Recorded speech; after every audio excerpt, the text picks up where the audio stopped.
Um, I've worked in the sneaker industry for about 5 years in London, and I'm wearing Christian Louboutin. Uh, they're called the Junior Calf Louis Spike Orlato something something in red suede.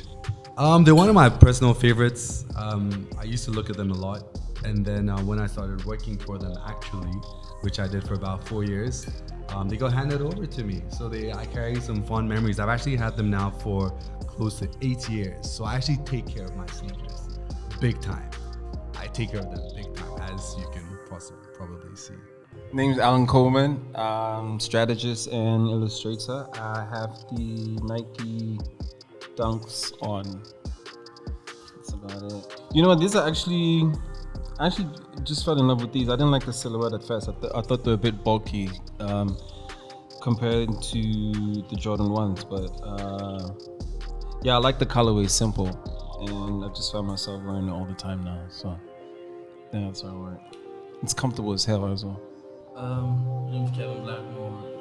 I'm a graphic artist, illustrator, partner manager for 1102 Sneakers. What am I wearing? I'm wearing the Jordan Legacy 312. Why am I wearing them? Because they're fresh. And it's my first time wearing them. First time wearing them. Steloo Live. I'm a practice journalist beyond the art of sound. I'm stepping in the 1969 Adidas Basket Profi OG Gold Silver White Vapor, re-released in October 2012. And I'm wearing them because it's one of my heavy rotations right now because I'm in residency, and it's one of my third heavy rotation sneakers right now.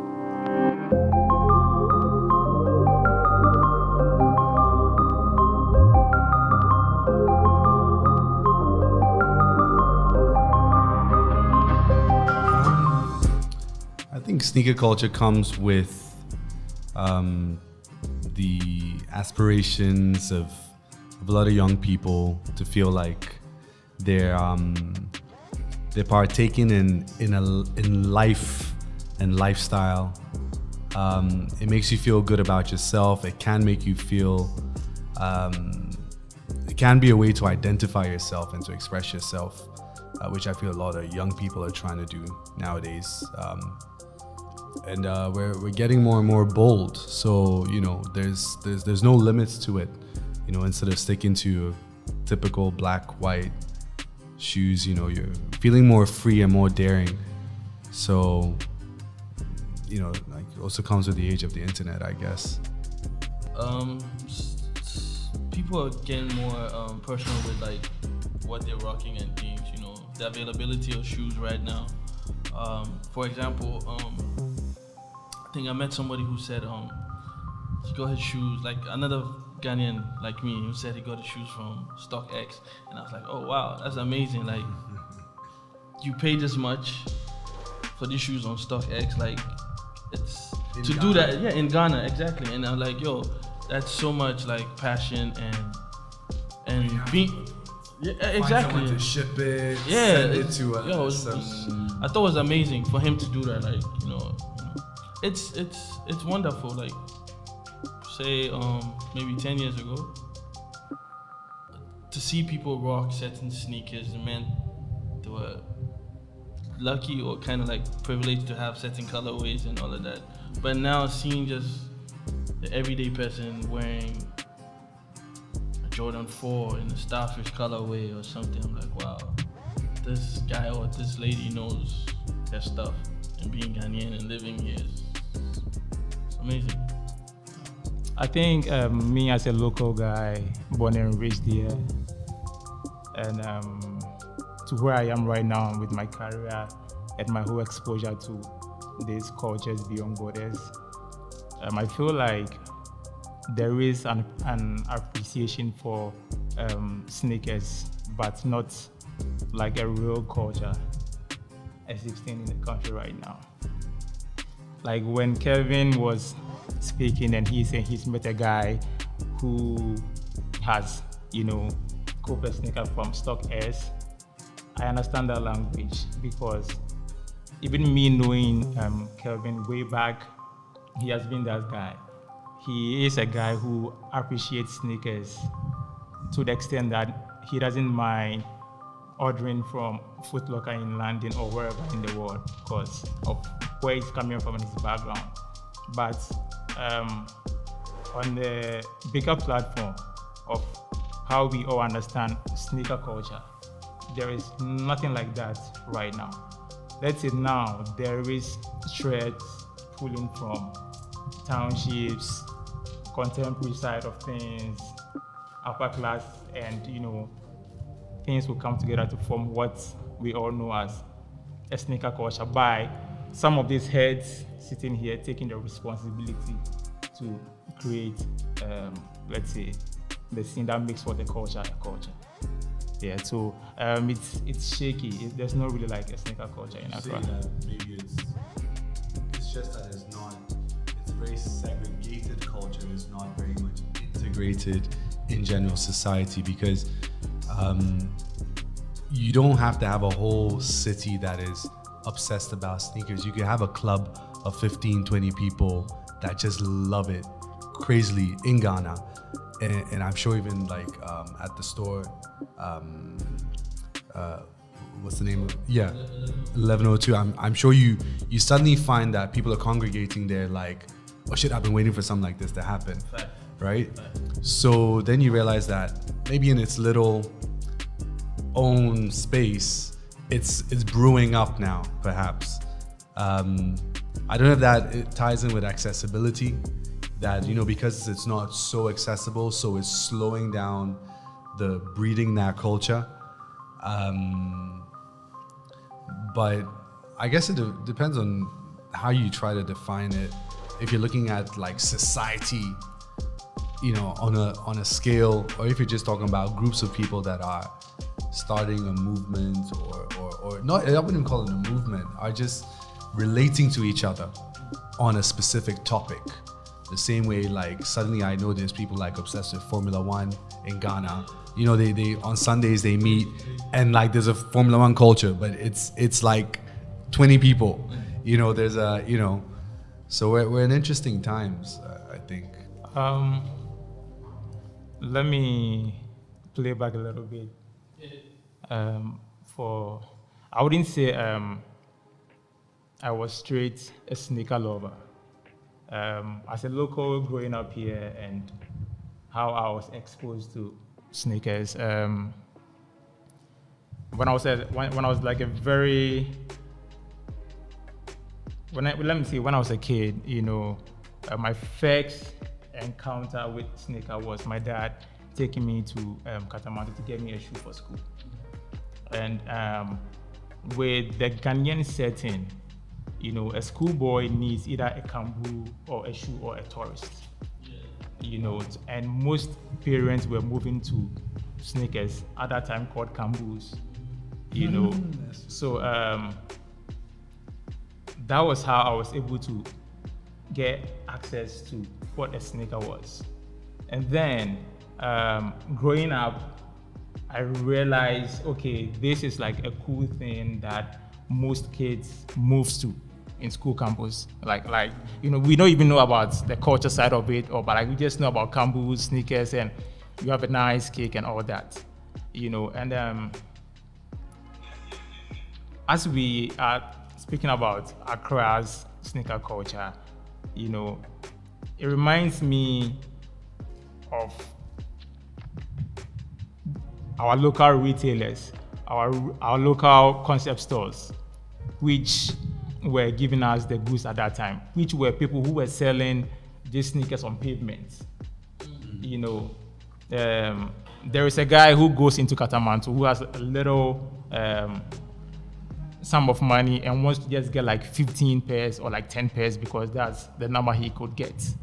And then this guy comes into the neighborhood, cleans these shoes, It's either he displays them on the pavement by the roadside for our parents to get access to, because our parents were not going to abroad to, bring us all these fly cakes, So it's either on the roadside pavement, or like this guy walks into the neighborhood, comes to houses, he has a backpack, a couple of the shoes, the sneakers in the bag, and he has like 2 pairs each in his hands. So he shows up and, like, Kolani school, that kind of thing.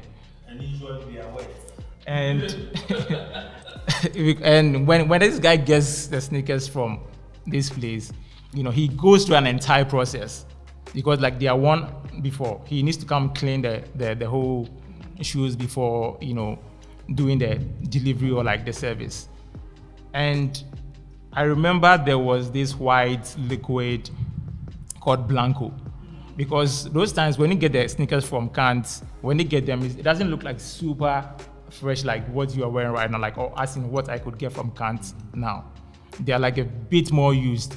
So they are like, if it's like a white leather, you could see it has been scratched. So he needs to apply these white Blancos on it. And, when he shows up in the house, you are not into it, because you have other kids in school whose parents are getting the sneakers from him, from London or wherever. Yeah. So you kind of know, like, no, this is not really cool. But now to grow to understand what that was, if it's now I could cope that or I could wear it, because I've understood the aesthetic side of that Blanco. Because even now, current sneaker culture, people are doing it. They're picking the brush and the paint and re-customizing, or like, So I think that was how I was exposed to what sneakers were at that time, And now I've come to understood it in a better context in terms of storytelling, concept-wise, silhouette-wise, And in Accra right now, I would say like young ones coming up are more open to sneakers, and they see what's out there because of internet bridging that gap, because when I was growing up, there wasn't like an internet interaction with like sneakers. I wasn't seeing all this sneaker con and all these cool stuffs around the world, but kids like, let's say Kelvin, they had like a good plug where, they were getting like, even though they were getting shoes from the streets of Accra, but then you another time meet him and he has like a pair which is more good looking, fresh, with a box and all that. So I think when you asked Alan, will he see a sneaker culture in his lifetime in Accra? I think I would say yes, because now there is a possibility to see that, because now it's more open on the table, and I think the opportunities around it and the possibilities is within us. It's about somebody. It's not about even the bigger brands out there coming in. Yeah. It's about people living here trying to start on something. Then you could be that guy who could get a deal to let Nike come in, or like So I think that's how we're moving. Yeah. I think I was like probably 9, 10. My dad, I think he was traveling one day, and he asked my brothers, Stanley, Gilby, John, what we wanted, and then he asked me what I wanted, and I just wanted comics.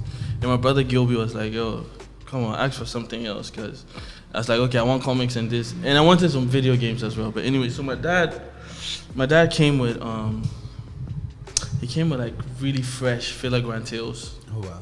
Yeah, he came with the fresh ones. I was like, oh, fillers. I've been seeing them in the Source magazine, but so I wore them to school, and mind you, I'm like in class 4, class 5, and then my seniors in Justice 3, like they see me during break time, and they're like, "Hey, like, how do you have these shoes?" And I'm looking, I'm like I don't even know their name. I don't even know their name. They're fillers, like cool, like. And then they take me to their classroom, and then my seniors, like the pretty girls, they're all like, "Oh, yeah, like nice shoes. Where'd you get them from?" I'm like, okay. If the shoes are giving me attention like that, then I might as well start getting into sneakers. Like I started getting into sneakers like from reading Source magazines. My brothers used to bring all those things to the house, and my dad never called them sneakers. My dad used to call them kamboos. And there's one thing that he taught me to. I think it wasn't intentional, but he was like, "I'm not going to buy you another pair unless you clean them."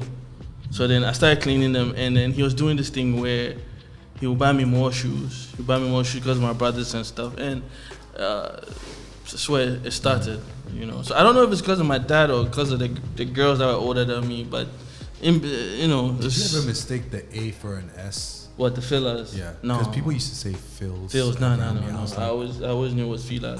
It was a thing that there was a bit of a, because if you don't know, it kind of look like an S, right? I know what you mean. Yeah. And there's some people that used to like fills and like filler. I knew it was fillers because like I had 3 big brothers, like I said, Stanley, John, Gilby, and they always had like VHS of like Biggie, like the rap videos and stuff. So I used to see it in the videos as well, and I was like, oh, I have that, or oh, Stanley, you have that. Like one pair I'm gonna definitely get soon enough are the Air Max BWs, because my brother Stanley had that in white, black, and purple. I checked on Goat, it was like 600. I'm like, no, I don't know about 600, but I'll get them one day, like, you know. So that's where it started, I think, for my dad. And what else? Yeah, I wouldn't call myself like a wild sneakerhead like that, but if I see something that I like and it makes economic sense, I'll buy it. I wouldn't go heaven and hell to buy an $800 shoe. Yeah. Doesn't make sense to me, but I would get something dope that maybe lots of people wouldn't find nice, but I will find something beautiful about it. Like, for example, my Legacy 312s, people think they're bulky and stuff. I got them because of Don C. I was watching a random video. Okay, so Nas had released his last album. I mean, not his last album. He had released an album, and I was checking on his Instagram, and I saw somebody wearing these in neon greens. I'm like, no, I'm not going to do neon greens. So you know how Google has the image search? So I screenshotted it, and I was checking for it, and I saw Legacy 312s, but they were high, and they were designed by Don C. And I'm like, oh wow, I didn't know Don C had done something with Nike like that, but I knew about the Jordans, like the other ones, like the fancy looking ones. So I checked online, I think 2019 during Black Friday, and they were like 180, and I saw it had come down to 60. I bought the red ones. I went to bed. I didn't tell my wife anything. Charlie, I was in bed, I was just tossing and turning. I was like, Charlie. Is it that bad? So I went back and I bought the other one. I got the blue ones. I was like, okay, I'm cool like that. But I think my story with sneakers started with basketball, with sports. And I think that's this one dude in my class named Derek who had the Ken Griffey Juniors. I think he had them in the yellow and blue colorway. It was very off, but I remember always waiting to see him on lunch break just to look at his shoes. That was for me a design thing. And I think my first sneakers that my parents got me were ponies. I cut out all the East Bay photos that I could, but I didn't get the Nikes. I got the ponies. And I remember when I got the next issue of the East Bays, I would compare the sneaker prices of the ponies to the Nikes, and the disparity wasn't that big, so I felt like they were all in like the same group. But for me, growing up, the name, who made the shoe, didn't really care. I didn't really care about it. I think it was just also biting a little bit of that dream of everything that we saw in music videos and in basketball games. I would say that even though I watched those games, I wasn't so in tune with the models on there. It was just, having a little piece of that Nike victory. But growing up, just traveling and meeting people who were very, I would say, very particular with their shoe choices, especially my uncle. I think he was the first one that taught me about shoes and what this says about you, and then I started walking into, I'll walk the streets and I'll see those, and it's the same way right now. You could see someone in the Air Jordan 1 and you almost know what kind of music they listen to, or it's like asking someone for a cigarette. Like, this person is my person, even though you don't know them from anywhere, just from like the shoe choice. I think that's when I started thinking, okay, this shoe says this about me. Now, I don't think I've grown up at all. I'm still that 16-year-old kid. I still see myself in design in terms of shoes. So I do have a nostalgic feel to the retros that come out. I was never a Dunk person, but I'm wearing Dunks now. I always been an Air Max 1 person. And also when I travel and I see others in it, it's like a commercial for me, just seeing people, there's certain shoes that I hated, but now I love because I see this so much. Yeah, that's basically it for me.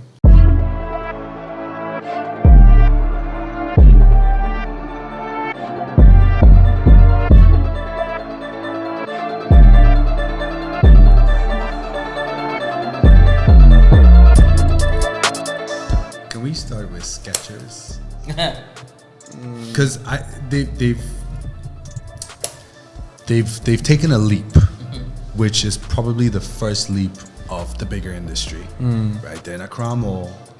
They're bringing their old season stock. That's official Skechers. Yeah, official. It's been there for what? 2 years, 3 years, 2 years. More than a year for sure. More than a year. They're in ANC Mall. Yeah. Accra Mall. As well. I As didn't know well? that. No, Okay, I didn't I only know I know Accra Mall. ANC Mall. Yeah. In East Legon. But Skechers actually sells. I've actually worked for Skechers as well before. This was in Milan. I used to do their trade fairs for them. They sell like way more shoes than Nike does. Yeah, more units. They than Nike does. units wise almost double because they're the family choice. All right, but there's still a sneaker company for the most part that sells at technically a Western standard price. So I don't think you get anything cheaper than 300, 400 CDs thereabouts. And I think they're working because they've been there over a year, and it's not cheap to be in these malls. But they do cater to a wide variety of people, kids, older people, whatever. When you're talking about a sneaker store, you're specifically targeting a group. Either you're an athlete, so you're a runner, you're a footballer, whatever, or you love sneakers. Are there enough people in that demographic to sustain a Nike, an Adidas? Personally, I don't think so. Just yet. Well, Or maybe prove me wrong. I don't know. I agree with you. I think Skechers they're doing the right thing. And people also forget that mom and dad shops make Nike survive. It's not the Virgil and the Off-Whites. It's the going back to school and people buy kicks for their kids. That's what makes Nike float. I think there's a market for a sneaker resale kind of business structure because it's always that individual who wants to pay more than retail price. Yeah. But for a company to come in means that people are going back to school, people should be able to buy an $80 sneaker, which now you could say, people think Kantamanto is still like light years back, but kids are still going there for shoes. And there's like a huge gap where you can't find anything. I mean, there are a lot of stores that ship to Ghana, but for Nike to come, it means that they should be able to sell to the ordinary Ghanaian, and the ordinary Ghanaian will probably not buy shoes worth more than 200 cedis. It will be too much for a parent to do. But in terms of resale, where people are buying shoes for 600, 800, people are buying bottles in the clubs. I think those guys would want to, if they want to, I think it's the education as well. Like now people need to, and that's the gap. When people don't know how much this costs, then it's but if people know about it and they're willing to spend that much, I think there is a market for it. But For the specialist. But revenue wise, I don't think I would come to Ghana to sell some sneakers. I want to break even and make profit. And so unless I'm bringing shoes in that kids here have never even seen before or like want to touch, or just be like save up and buy, because all around the world this model is working everywhere, especially when people don't have access and they are affluent people in this country. So if you market it well, somebody will definitely come in. But I'm not gonna come in and buy shoes that are generally released. No one's gonna. It's not a. But if it's a hype resale thing, I think there's a huge market for it. For me, I don't think there is a market for let's say a proper retail store. No, there's no like market for that right now in the state of what Ghana's culture is, but like you said, there are some guys low-key who will be able to purchase some of these shoes. But even talking about those guys, when there's a release, will these guys come in queue? Like, are you? We are never going to see a queue like how we see, these places. And also, like, how many pairs will this guy like to cope based on releases? He wouldn't come and buy today and then next week there's another release and he still wants to buy and piling up like that. So for me, with my experience, I don't think Accra is currently ready, for like a proper retail store. Yeah. Because like 100%. let's just access. There was Puma at the mall. Nike back, as well. There was a Nike. Was it? There was Nike also. There was a Nike and Marina Mall. Oh wow. Yeah. They even had, when the silver bullets came out, they stocked them, but no one, it just sat there. Yeah. So They're trying desperately, huh? They were, and I think they also got, and that's what's bringing a lot of investors into Ghana. They think the middle income bracket is way bigger than it actually is. Exactly. So even like companies like Hennessy, they know that we're Africans, so like people, there's like bottle culture in Ghana now. Yeah. So everyone comes in and thinking, and they thought, when I bring Nike, everyone will bum rush. But also because I find it harder to spend 600 CDs than I do to spend $100. I don't know why. Oh, really? It just, when I'm in Ghana, I feel like I need to be wise. Yeah, with the 600. With my money. Yeah. But then the $100. I need to. But if I travel, I can spend that 100. I don't know why. I'm like, I need to buy some land. I know. Like, save it for some land. But you're probably the best person to answer this question, though. Save the best for the last. I feel like it's very possible. I can explain. So for me, I feel like a Nike or a Puma or Adidas, official Nike, a Puma or Adidas can work here in the sense that they need to understand that not too many people might be able to purchase like the super high-end shoes. But if they brought in, there are a million Nike shoes that are dope, like running shoes and stuff that are dope. I don't know too much about the casual shoes, right? But they could bring in all those shoes that people don't really know about, but they could work around it in the sense that somebody can walk into that retail store and get an original Nike shoe for maybe 300, 400 and still make some cash out of it, you know what I'm saying? Because look, people over here, this is what I believe, it's my personal opinion, people over here really want to be owning shoes and legit shoes. I personally don't believe that people are super excited buying fake shoes here. For example, one of the things we are doing in 1102 is, regardless of the fact that we have certain high B shoes, we are trying to sell shoes to everybody. We want to see everybody happy, regardless of the fact that we're going to take your money. We want to provide quality shoes and affordable shoes to everybody. Would a retail from Nike, Adidas, Puma work here? I strongly believe so. Ghana is changing like crazy. Like Accra. Accra is crazy. It's changing like crazy. There are a million possibilities here with retail. Like, somebody would say, I don't know, Yo, there are people, there's somebody who pulled up in our shop in the Lambo, right? Somebody would be like, oh, yeah, it doesn't mean anything, but yo, there's somebody who owns a Lambo who's willing to spend money on sneakers, right? So there should be somebody who drop from his structure and still come and buy sneakers from us. It's very possible. Not only from us, but like from retail. It's very, very possible. I would love to see that in this country. I would love that. I think that's what Decathlon is there for. Yeah, but Decathlon sells.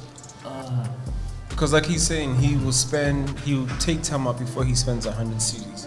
And you know, I think when you're not sitting in these boardrooms, you're not thinking about the money, because Nike's going to spend more money marketing to Ghanaians. And in Ghana, if you're not buying something that everyone's buying, like, I don't think Milo is selling more than this way.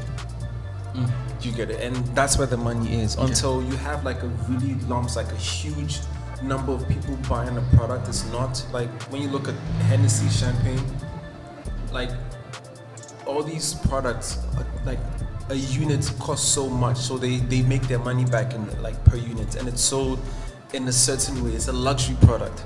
But if you're selling everyday goods, like something that, because I'm buying groceries, I have to buy shoes for these kids, that's the person that's buying, you know. So you're right, and that's good for them. I'm not gonna go buy the new Virgils or the Off-Whites, but then maybe I'll get something that looks like an Air Force One. So are sneakers luxury? It depends on the user. It depends on you. No, I think everything is, because if someone cannot afford $100 shoes and you have them, to them, so if you have $100 to spend on that, that's luxury for you. And especially in a developing country where people don't earn as much. Yeah, being able to buy a certain kind of shoe, it's somewhat luxury. And you're looking at every household. So if I can go to the Decathlon and get a shoe for my kid for 80 CDs, I think that's fair. Of course. You know? Yeah. If you go to the gyms in Ghana right now, 80% of people working out are wearing Decathlon shoes.